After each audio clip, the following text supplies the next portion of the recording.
Stepping up and lining up. What could go wrong? Good bowl from Johnny Rabbit. Johnny Rabbit. Come on down, Johnny. Ooh, oh, you're loving it.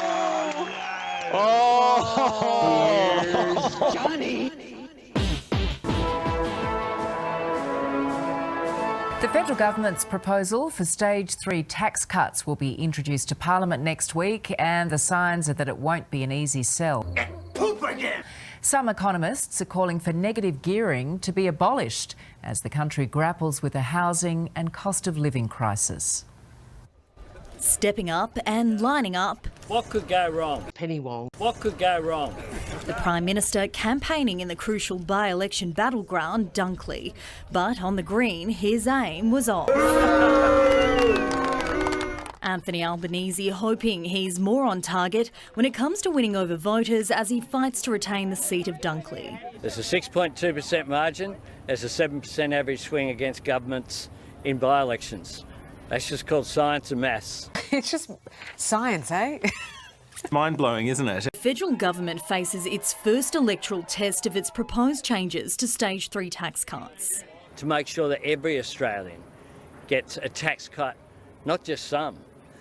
That, I think, Australians understand in their gut. A kick in the guts. This is just like, oh, you know, you're not even worth $1. That's fair. But as for whether the PM thinks prospective first home owners have it fair when it comes to negative gearing, What we're doing is making a difference on housing. Families seeking shelter resorting to pitching tents in South Brisbane, with the state's housing crisis showing no signs of slowing. Making a difference on housing.